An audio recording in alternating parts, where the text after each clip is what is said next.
और वो उसके ज्यादा बोलने से बहुत परेशान था।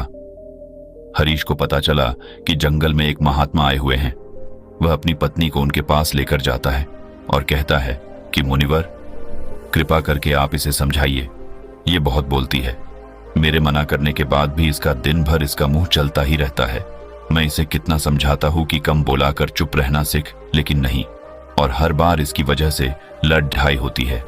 महात्मा मुस्कुराए और बोले, मैं तुम्हें इस बात को एक कहानी की मदद से समझाता हूं। मेरा गुरु का एक शिष्य था जो बहुत बोलता था। वह हर समय इधर उधर की बातें करता था और कभी शांत नहीं रहता था। जब वह दान लेने के लिए जाता तो हर घर से एक नई कहानी लेके आता और आश्रम के दूसरे शिष्यों को सुनाता, और एक शिष्य की दूसरे से बुराई करता, चुगली करता और दूसरों के सामने अच्छा बनने का प्रयास करता, और खुद के मुंह से ही खुद की तारीफ करता रहता, और हमेशा खुद को गुरु के सामने सबसे बुद्धिमान और उत्तम साबित करने का प्रयास करता। वह खुद को सभी शिष्यों से अलग और श्रेष्ठ मानता था। उसका कहना था कि मैं एक अमीर घर का बालक, अगर मैं चाहता तो एक आरामदायक और सुविधाओं से भरा जीवन जी सकता, लेकिन मैं वह सब छोड़ कर यहां आ गया क्योंकि मुझे खोज करना, खुद को जानना है, जीवन को जानना है। एक दिन गुरु ने आश्रम के सभी शिष्यों को बुलाकर कहा, आप सभी को अगले 1 महीने के लिए कोई ना कोई संकल्प लेना होगा। इससे आपकी संकल्प शक्ति मजबूत होगी और आप में आत्मशक्ति का संचार होगा। आप सभी अपने सामर्थ्य के अनुसार कोई भी संकल्प ले सकते हैं, और यदि 1 महीने से पूर्व आप में से जिसका भी संकल्प टूट जाएगा तो वह अपनी पुरानी दिनचर्या में वापस आ सकता है। सभी शिष्यों ने अपनी शक्ति के अनुसार संकल्प लिए और गुरु को अपने अपने संकल्प के बारे में बताकर वहां से चले गए। लेकिन वह शिष्य जो खुद को सबसे अलग दिखाना चाहता था, वह सीधे गुरु की कुटिया में पहुंच गया और बोला, मैं कोई छोटा मोटा संकल्प नहीं लेना चाहता, बल्कि खुद की ही जैसे एक और महान संकल्प लेना चाहता हूं। कृपया आप ही बताएं मुझे क्या संकल्प लेना चाहिए। उसकी यह बात सुनकर गुरु मुस्कुराए बोले, क्या तुम मेरे द्वारा दिए गए संकल्प को पूरा कर पाओगे? क्या तुम्हारे लिए उसे पूरा करना संभव होगा? शायद नहीं, वह तुम्हारे लिए संभव नहीं, तुम उसे पूरा नहीं कर पाओगे, इसीलिए तुम खुद ही कोई संकल्प ढूंढो। शिष्य ने कहा, नहीं गुरुदेव, आप जो भी संकल्प मुझे देंगे मैं जरूर उसे पूरा करूं। गुरु ने कहा, ठीक है, तो तुम अगले 1 महीने तक चुप रहो, मुंह से एक शब्द भी नहीं निकालोगे, यही है तुम्हारा संकल्प। शिष्य ने कहा, गुरुदेव, यह भी कोई संकल्प है? यह तो बहुत ही आसान है, आप कोई संकल्प दीजिए जो मेरी योग्यता के बराबर हो। गुरु ने कहा, पहले तो तुम इस संकल्प को तो पूरा करके दिखाओ। शिष्य ने गुरु की बात मान ली और वह उसी समय चुप हो गया और पलटकर कुटिया से बाहर चला गया। उसे चुप रहना बहुत आसान लग रहा था। उसने एक दिन तो जैसे तैसे चुप रहकर काट लिया, लेकिन दूसरे दिन से उसके मन में ना बोलने का बोझ बढ़ने लगा, और तीसरे दिन उसे भारीपन महसूस होने लगा, और चौथे दिन उसके अंदर एक अजीब सी बेचैनी होने लगी, क्योंकि आसपास आश्रम के सभी शिष्य एक दूसरे से बातें कर रहे थे। वह भी अपना पक्ष उनके सामने रखना चाहता था, उनकी बोलती बंद कर देना चाहता था, लेकिन उसका संकल्प उसके आ रहा था, इसीलिए वह पूरे दिन सिर्फ और आंखें बनाता। इसी तरीके से कुछ दिन और बीते और वह शिष्य बीमार पड़ गया। उसका सिर फटा जा रहा, उसका खाने पीने तक का मन नहीं था, वह सिर्फ बोलना चाहता था। वह गुरु के पास गया और उनके सामने बैठकर लिखकर उन्हें बताया, गुरुदेव, मैं बोलना चाहता हूँ, बिना बोले मुझे सांस नहीं आ रही है, मेरा दम घुटता जा रहा है, मैं अंदर ही अंदर पागल हुआ जा रहा हूँ, मैं क्या करूँ? संकल्प तो ड दूं क्या? ये पढ़कर गुरु मुस्कुराए और बोले, मैं संकल्प ढाने के लिए नहीं होते, लेकिन जो अपने संकल्प को पूरा कर लेता है वह अपनी आंतरिक शक्ति को बढ़ाता है, और जो अपनी आंतरिक शक्ति को बढ़ा लेता है वो समाज और जागृति की राह पर आगे बढ़ जाता है। संकल्प का लेना भी तुम्हारे हाथ में था और इसे तोड़ना भी तुम्हारे हाथ में है। तुम्हारे बहुत से भाई अपने संकल्प को तोड़कर अपनी पुरानी दिनचर्या पर वापस आ चुके हैं। अगर तुमसे नहीं हो पा रहा तो तुम भी संकल्प तोड़कर अपनी पुरानी दिनचर्या पर वापस जा सकते हो। लेकिन याद रहे, अगर आज तुम इस छोटे से संकल्प को नहीं संभाल पा रहे तो तुम अपनी बाकी की पूरी जिंदगी को कैसे संभाल सकोगे? बाकी फैसला पूरी तरह से तुम्हारे हाथों में है। गुरु की यह बात उस शिष्य के दिल में चोट कर गए। वो बिना कुछ बोले वहां से वापस चला गया और खुद को अपनी कुटिया में बंद कर वह केवल अपने जरूरी कामों के लिए ही कुटिया से बाहर निकलता, बाकी सारे समय कुटिया के अंदर ही बैठा रहा। 15 दिन बीत चुके थे और आश्रम के लगभग सभी शिष्यों का संकल्प अब तक टूट चुका था, लेकिन उसका संकल्प अभी भी जारी था। संकल्प लेने के बाद से अब तक उसने एक शब्द भी नहीं बोला। सारा आश्रम हैरान था कि इतना बोलने वाला इंसान चुप कैसे हो।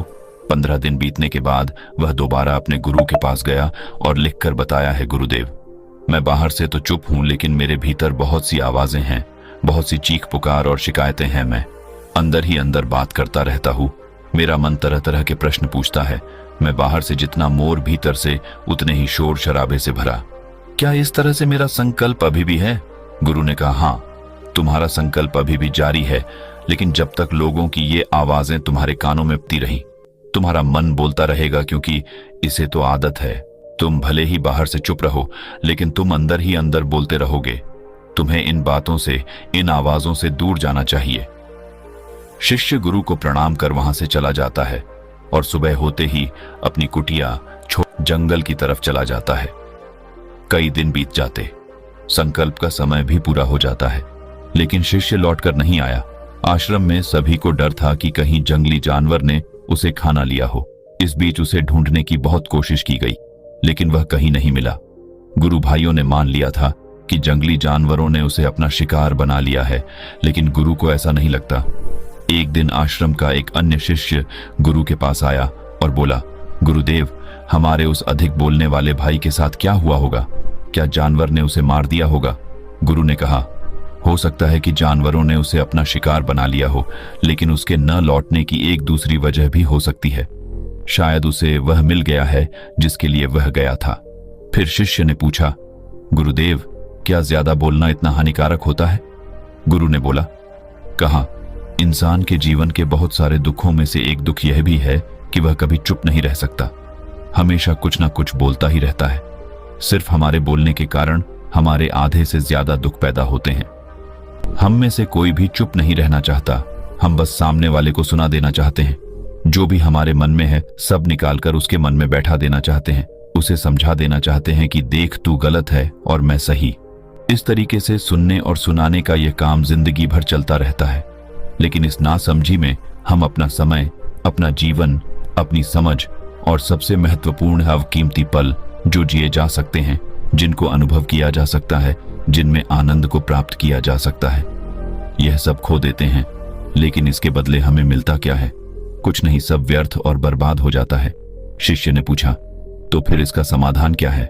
गुरु ने कहा, पूरी जागरूकता के साथ अपने विचारों को देखना, यही एकमात्र तरीका है। सारी मानसिक समस्याओं का वर्तमान में रहकर चिंतन करना, पूरी जागरूकता के साथ अपना काम करना जिंदगी में चमत्कारिक बदलाव ला देता है। उसके बाद वह शिष्य गुरु से अपने प्रश्नों का उत्तर पाकर उनको प्रणाम करके वहां से चला गया। उस शिष्य को आश्रम छोड़ ढकर गए 3 महीने का समय बीत चुका था, लेकिन उसकी कोई खबर नहीं। अब तक तो सभी गुरु भाइयों ने भी उसके वापस लौटने की उम्मीद छोड़ी, लेकिन एक दिन वह आश्रम लौट आता है। लेकिन अब वह नहीं था जो यहां से गया था, वह कुछ और ही बनकर वापस आया था। उसके अंदर एक गजब का बदलाव महसूस किया जा सकता था। उसके चेहरे पर एक गजब का ठहराव और आंखों में बनी शांति थी। आश्रम में आते ही सभी गुरु भाइयों ने उसे चारों तरफ से घेर लिया और बातें करने लग गए। वह भी अपने गुरु भाइयों से बातें करने लगा। उससे बात करने वाले सभी ने यह अनुभव किया कि अब वह पहले जैसा उतावला और बातूनी नहीं रह गया था। उसके मुंह से एक एक शब्द बहुत ही सुलझे हुए और मधुरता के साथ निकल रहे थे। थोड़ी देर तक गुरु भाइयों से बात करने के बाद वह सीधा गुरु की तरफ चला गया। उसने गुरु के चरण छुए और कहा, गुरुदेव, क्या मैं अब भी मौन हूं? क्या अब भी मेरा संकल्प जारी है? गुरु ने कुछ देर तक शिष्य की आंखों में बड़े ध्यान से देखा और कहा, हां, तुम अब भी मौन हो। तुम्हारे मुंह से एक भी शब्द निकल नहीं रहा और तुम्हारा संकल्प अभी भी जारी है। शिष्य ने कहा, गुरुदेव, जब मैं आश्रम से गया तो मैं मुंह से तो चुप था, लेकिन मेरे अंदर बहुत सी आवाजें थी।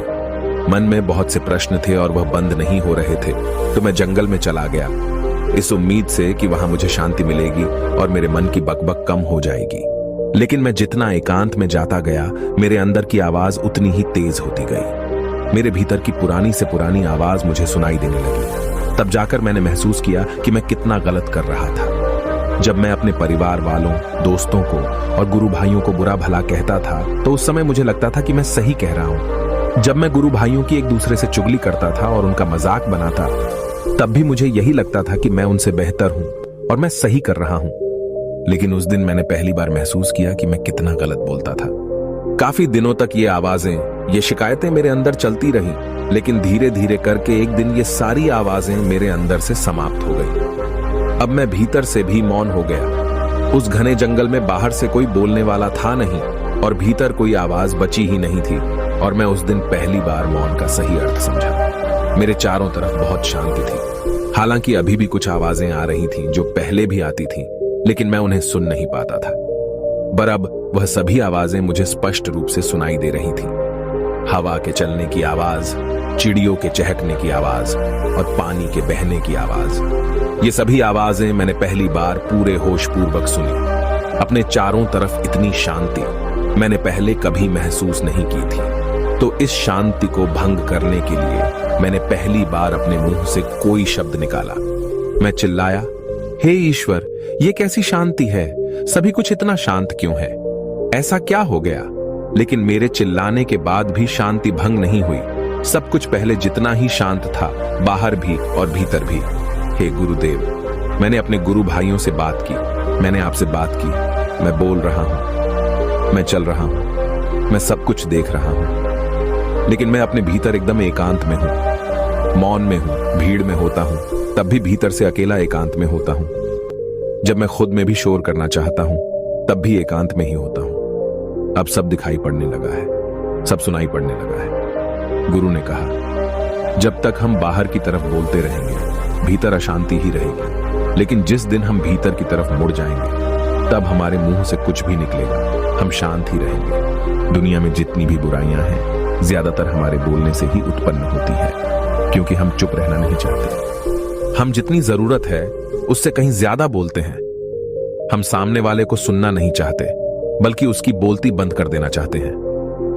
उसे समझा देना चाहते हैं कि मैं कौन हूं, मैं क्या कर सकता हूं, और यही हमारी जिंदगी का मकसद बनकर रह जाता है। हमारी सारी ऊर्जा व्यर्थ के बोलने में बर्बाद होती रहती है। ऐसे ही समाज में लोगों का जीवन दुखों से भर जाता है, जो हमेशा एक दूसरे को सुनाने में लगे रहते हैं। कभी एक दूसरे को सुनना नहीं चाहते, समझना नहीं चाहते, और चुप रहना तो उन्होंने कभी सीखा ही नहीं, क्योंकि चुप रहना उन्हें छोटा महसूस करवाता है।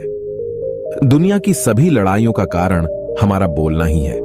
इसलिए हमें सिर्फ उतना ही बोलना चाहिए जितना जरूरी हो, क्योंकि व्यर्थ का बोलना ऊर्जा को नष्ट करना है, और यह बोलना ही हमें कभी अपने भीतर की ओर लौटने नहीं देता, क्योंकि यह हमें बाहर की ओर खींच कर रखता है, और बाहर है ही क्या इस संसार के अलावा।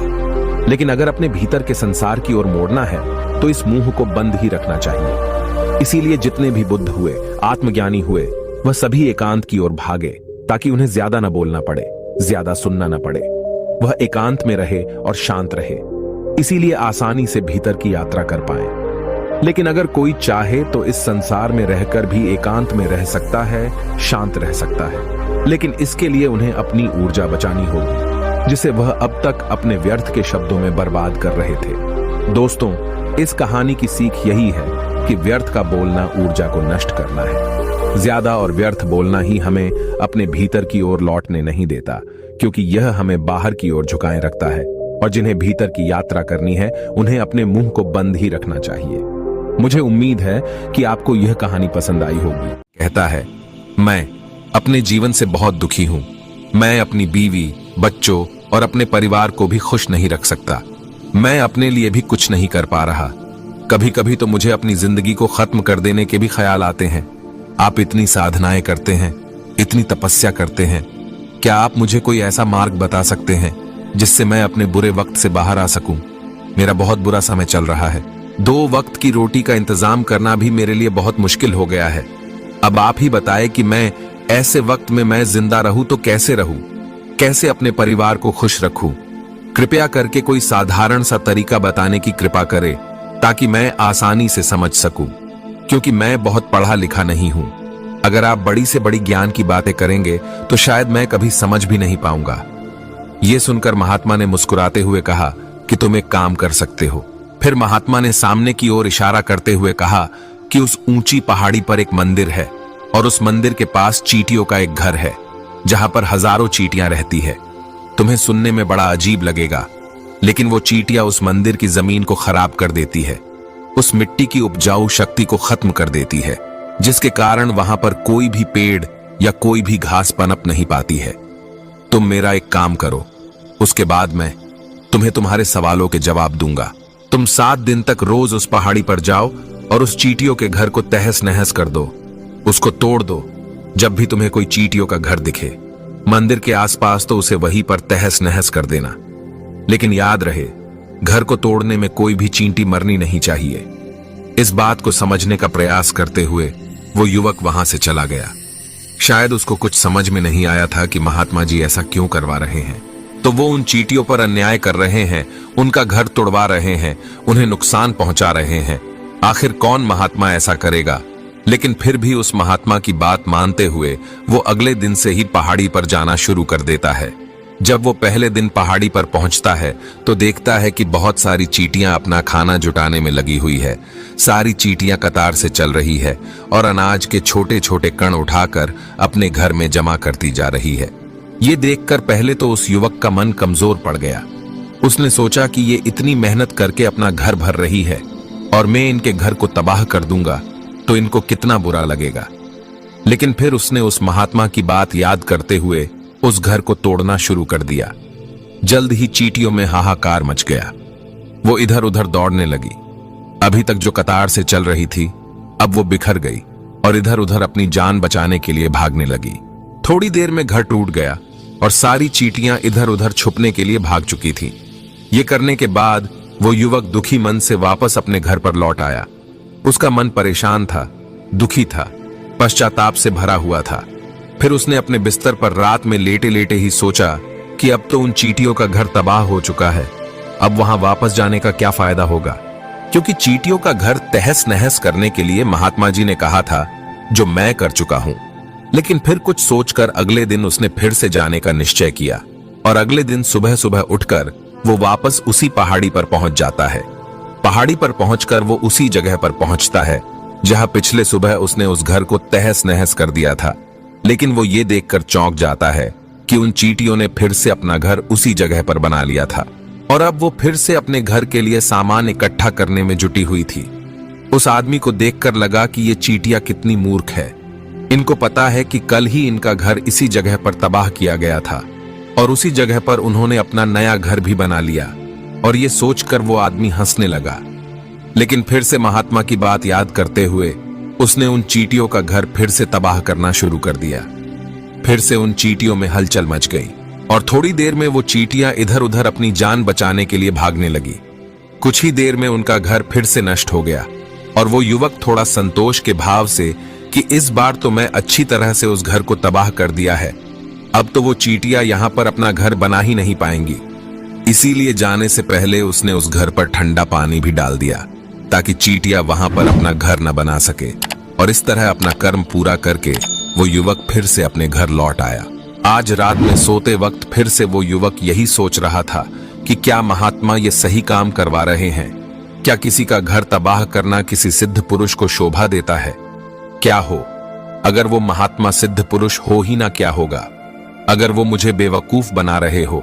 लेकिन फिर उसने निश्चय किया कि मैं अपने काम को पहले पूरा कर लेता हूं, उसके बाद ही पता चलेगा कि महात्मा मुझे से ऐसा क्यों करवा रहे थे। और यही सोचकर वो रात में सो जाता है। अगले दिन सुबह उठकर वो फिर से उसी पहाड़ी की ओर निकल जाता है।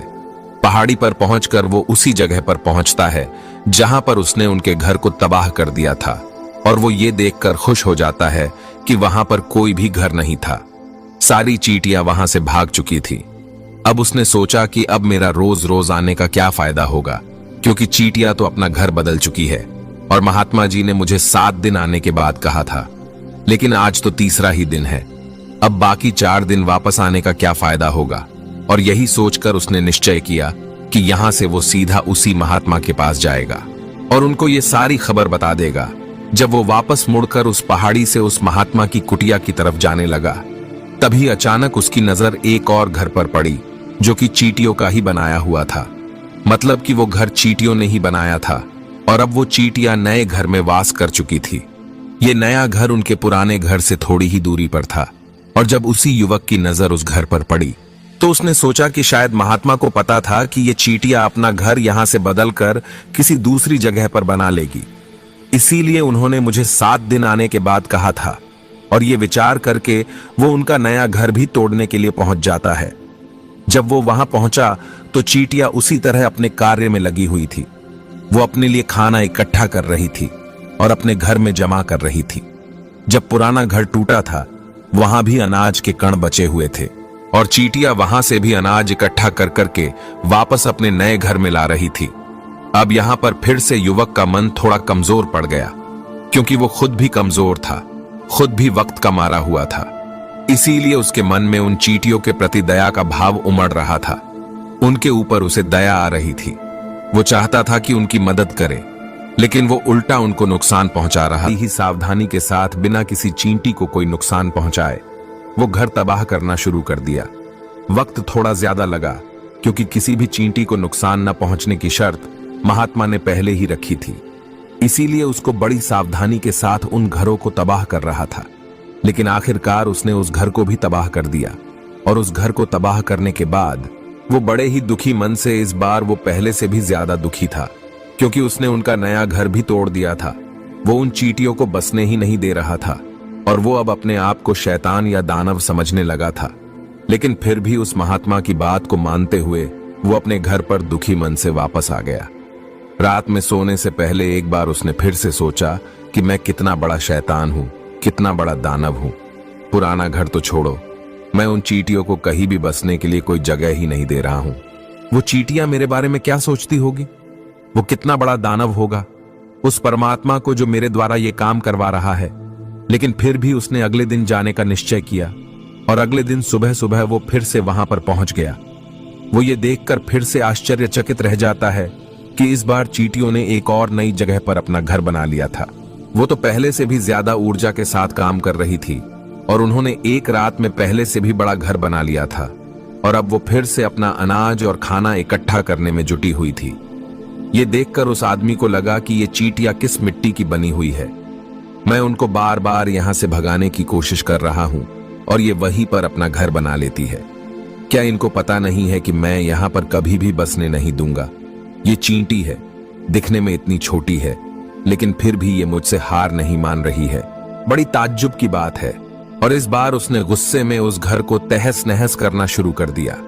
लेकिन इस बार तहस नहस करते हुए कुछ चींटियां वहीं पर मर गई, उसके पैरों तले कुचल दी गई। कुचलने के बाद जब वो अपने अहंकार से बाहर आया तो उसने देखा कि गुस्से में उसने उन चींटियों को कितना क्षति पहुंचा दी है।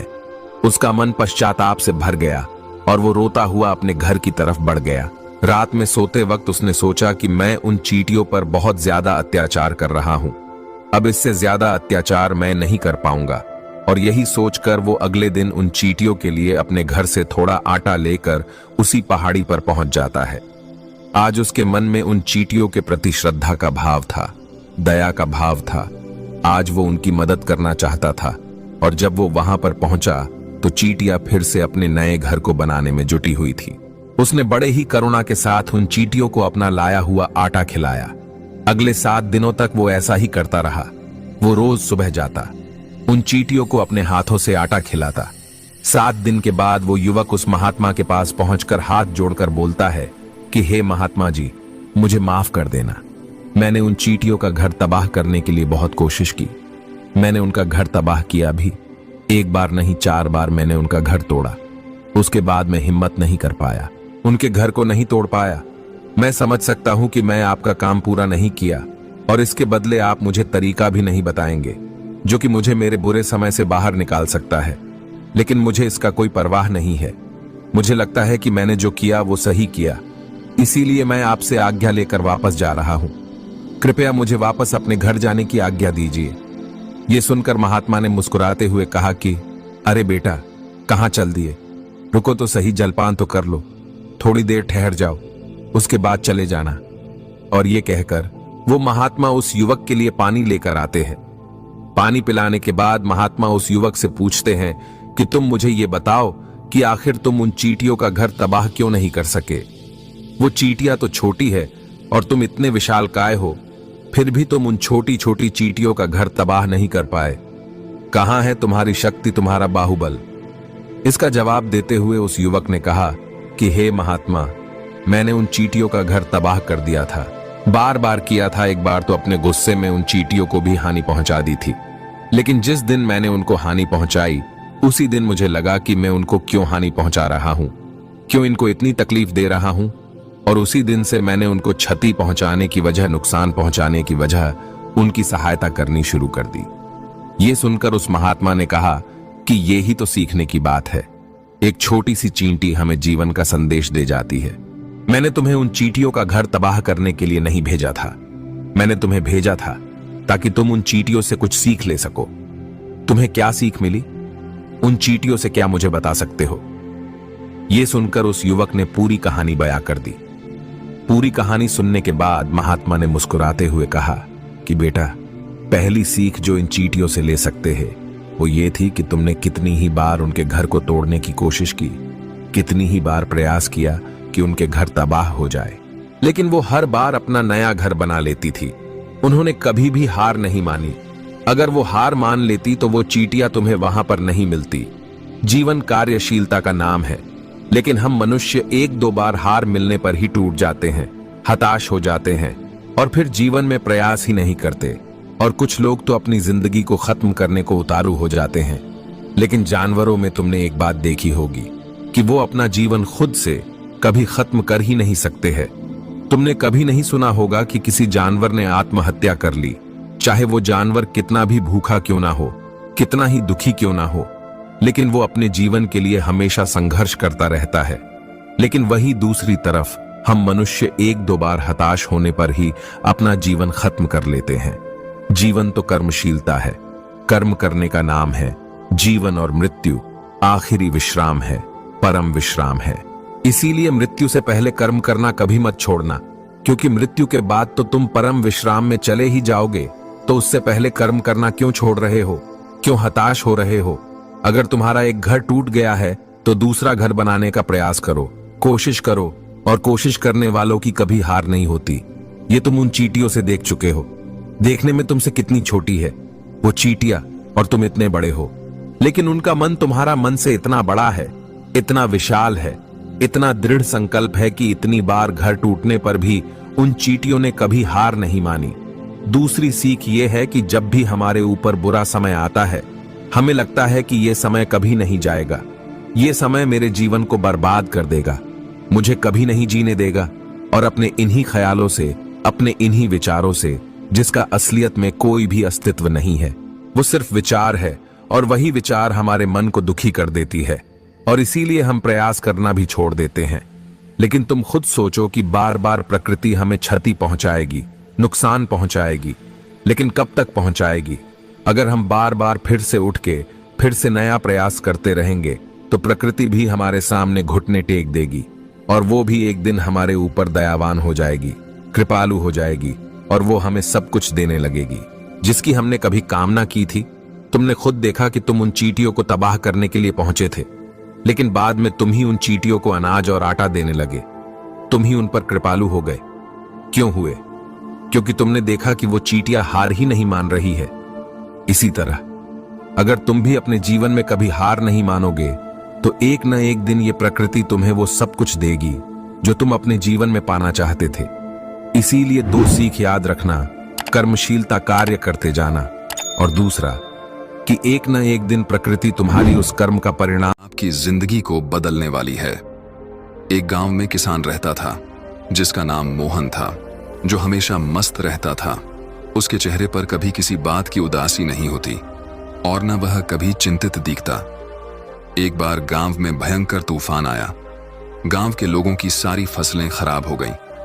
गांव के सभी लोग बहुत चिंतित हो गए। सब अपनी फसलों को देखकर मायूस हो रहे थे। तब तक सबने देखा कि वो किसान अब भी बहुत खुश था। उसे कोई चिंता नहीं थी। गांव लोगों ने मोहन से पूछा, क्या बात है मोहन, तेरी सारी फसलें खराब हो गई, तुझे अभी भी चिंता नहीं है, तू इतना खुश कैसे है? उसने कहा, इसमें उदास होने वाली क्या बात है? उसने कहा, चिंता छोड़ दो भाई, हमेशा मस्त रहना सीखो, हंसते रहना सीखो। गांव वाले बोले, इसमें भला मस्त रहने जैसा क्या है? कैसे हम मस्त रह सकते हैं? हमारे तो नुकसान हो गया, फसलें खराब हो गईं, अब हम क्या खाएंगे, अपना जीविका कैसे चलाएंगे, और इसमें भला हम कैसे मस्त रहे? अब तू ही बता, क्या तुझे कभी किसी बात की चिंता नहीं होती? तू हमेशा खुश कैसे रह लेता है? उसने कहा, अरे भाई चिंता छोड़ो, मस्त रहना सीखो। उसने कहा, ठीक है, लेकिन मस्त रहने के पीछे वजह भी तो होनी चाहिए, हमें तो चिंताएं हो जाती है।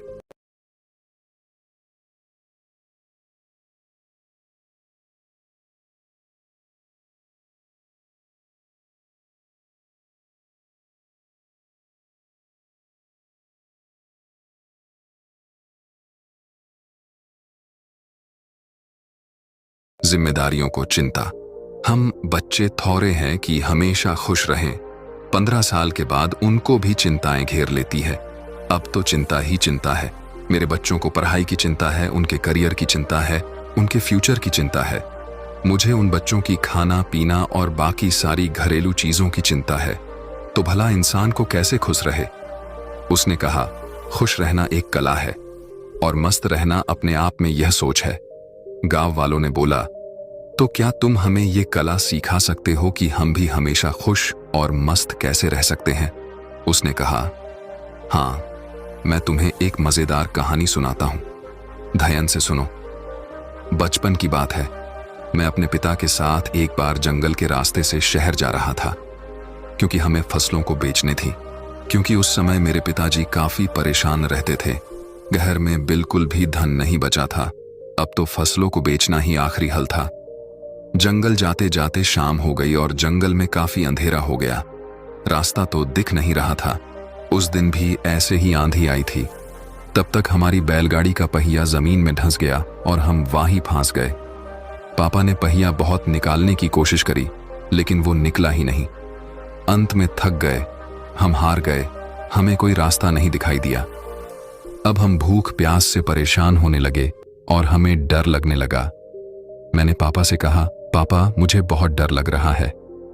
पापा ने कहा, चिंता की कोई बात नहीं, मैं तेरे साथ हूं, तू क्यों चिंता कर रहा है? लेकिन उनके कहने से मुझे कोई असर नहीं हुआ और मैं डरने लगा, क्योंकि जंगल के बहुत आवाज आ रही थी और वो जंगल बहुत ही वीरान था। पापा ने कहा, डरते नहीं है? काफी प्रयास करने बाद हमने फैसला किया कि आज रात हम यहीं बिताएंगे। सुबह जैसी होती है फिर हम बैलगाड़ी को निकालने की कोशिश करेंगे, फिर देखते हैं क्या कैसे करना है। लेकिन बात सुबह की नहीं थी, बात यह थी कि आखिर अब रात को खाएंगे क्या, क्योंकि हमारे पास जितना भोजन था हमने रास्ते में खत्म कर दिया था। हम दोनों बैठकर कुछ सोच ही रहे थे, तभी एक कुटिया दिखाई दी जिसमें से प्रकाश की रोशनी आ रही थी। पापा ने बोला, तुम यहीं पे रुककर आराम करो, मैं अभी कुछ देखता हूं, शायद कोई मदद के लिए उपाय मिल जाए। पापा फिर चले गए और मैं वहीं पे बैठ के डर के मारे रोने लगा। काफी देर बाद पापा एक महात्मा के साथ आते हुए दिखाई देते हैं। वो महात्मा बड़े ही दिव्य दिख रहे थे। फिर हम तीनों ने मिलकर जोर लगाया और बैलगाड़ी का पहिया उस गड्ढे से बाहर निकाल दिया और हमारी बैलगाड़ी बाहर निकल गई। पापा ने उस महात्मा का धन्यवाद किया और हम लोग आगे चल पड़े। उस महात्मा ने हमें कुछ खाने को भी दिया था। मैंने पापा के हाथ में एक कागज देखा। मैंने पूछा, वो क्या है? लेकिन पापा ने उसके बारे में कुछ भी नहीं बताया। अब हम आगे बढ़ चले। पापा ने बताया नहीं कि महात्मा ने हाथों में क्या दिया था। मैंने उनसे फिर पूछा कि पापा हाथ में क्या है? उन्होंने बोला, कुछ नहीं है, ये तेरे काम की चीज नहीं है। धीरे धीरे काफी समय गुजर गया और हम निकल गए। काफी वक्त गुजर जाने के बाद मैंने पापा से पूछा, पापा उस पत्र में ऐसा क्या था कि जो आप मुझे बताते नहीं हो? तब पिताजी ने कहा, जब मैं इस दुनिया में नहीं रहूं तो मेरे मरने के बाद तुम उस पर्चे को खोलना, लेकिन एक बात और याद रखना, उस पर लिखी बातों को तुम जीवन भर याद रखना और कभी भी भूलना मत। उसने कहा, ठीक है पापा। अब काफी समय गुजर गया। गांव के लोगों ने मोहन से पूछा, वो सब तो ठीक है, लेकिन हमें चिंता क्यों ना हो? हमें तो चिंता होगी ना, हमारी फसलें खराब हो गई। मोहन ने कहा, क्या तुम फसलों को ठीक कर सकते हो? उसने कहा, नहीं। मोहन ने पूछा, क्या तुम दिन को रात बना सकते हो? उसने कहा, नहीं। उसने पूछा, क्या तुम हवाओं को रोक सकते हो? उन्होंने कहा, नहीं। उसने फिर पूछा, क्या तुम बारिश करवा सकते हो? सबने कहा, नहीं भाई नहीं, हम कुछ नहीं करवा सकते, हम भगवान नहीं है। तो उसने कहा, जब तुम्हारे हाथ में कुछ है ही नहीं तो तुम भला चिंता करके क्या पाओगे? सारे किसान सोच में पड़ गए कि यार बात तो सही कह रहा है, इसमें भला ज्यादा चिंता करके क्या होगा। तब मोहन ने कहा, जब हमारे हाथ में कुछ है नहीं तो फिर हम चिंता कर क्या करेंगे?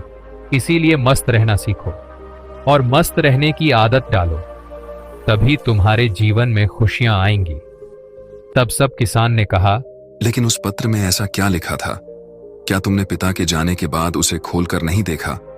उसने कहा, हाँ, पिता के मरने के बाद मैं बहुत अनाथ हो गया था, कुछ भी अच्छा नहीं चल रहा था, मुझे कोई रास्ता नहीं दिख रहा था कि अब मैं क्या करूं, क्योंकि उस टाइम मेरे पास कोई रोजगार नहीं था और मुझे ये खेती काम इतने अच्छे से आता नहीं था। तभी मेरे दिमाग में आया कि उस पत्र को मैं खोलकर देखूं कि इसमें ऐसा क्या लिखा है। फिर मैंने जब उस पत्र खोला तो मेरी आंखें खुली की खुली रह गईं।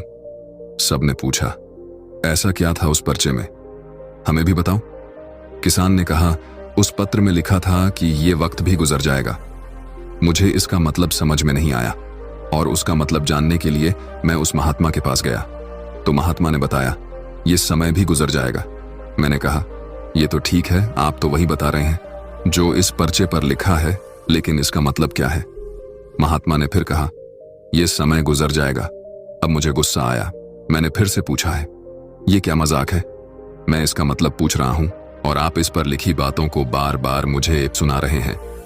तब महात्मा ने कहा, तुम अभी परेशान हो, उदास हो, तुम्हें नहीं पता कि यह वक्त है और वक्त गुजर जाता है। ये हालात ऐसे ही नहीं रहेंगे, कुछ समय बाद सब ठीक हो जाएगा, सब कुछ बदल जाएगा और ये परेशानियों के बादल छंट जाएंगे। इसीलिए इस बातों को याद रखो, ये वक्त गुजर जाएगा, वक्त कभी नहीं रुकता, अच्छा बुरा जैसा भी हो वक्त गुजर जाता है। तुमको चिंता करने की कोई आवश्यकता नहीं है, तुम बस खुद को देखो, अपने हाथ को देखो और बस मेहनत करते रहो। धीरे धीरे वक्त जैसा भी हो, समय बदल जाता है। गौर से देखो, तुम्हारे हाथ में कुछ भी नहीं, तुम बेमतलब में फालतू की चिंताएं कर रहे हो, फालतू की मुश्किलों को और बड़ा बना रहे हो जो किसी भी तरह से हल नहीं होने वाली। वक्त अपने आप गुजर जाता है, इसीलिए जो तुम्हारे हाथ में है ही नहीं उससे भला चिंता करके क्या मिलने वाला है। इंसान को चाहिए कि वो सब्र रखें हर वक्त में, हर परिस्थिति में, क्योंकि जिसके पास सब्र नहीं वो कभी भी चैन से जीवन जी ही नहीं सकता। चैन से जीवन जीने के लिए इंसान के अंदर सब्र का होना जरूरी है और सब्र तभी आता है जब इंसान इस बात को याद रखेगा कि वक्त गुजर जाएगा। तब से मेरी जिंदगी बदल गई और मैं इस बातों को जीवन भर के लिए याद करके रख लिया। अब जो कुछ भी होता है मैं चिंता नहीं करता, बस मेहनत करता रहता हूं, कोशिश करता हूं चीजों को ठीक कर सको। लेकिन जो मेरे हाथ में है ही नहीं मैं उसको चिंता करके भला क्या करूं। इसीलिए मैं अब मस्त रहता हूं और लोगों से यही कहता हूं कि मस्त रहो, ज्यादा चिंता मत करो और ज्यादा सोचो मत। जीवन चल रहा है, जीवन गुजर रहा है और जीवन गुजर जाएगा। बाकी अगर ये कहानी आपको अच्छी लगी हो तो इस वीडियो को लाइक करें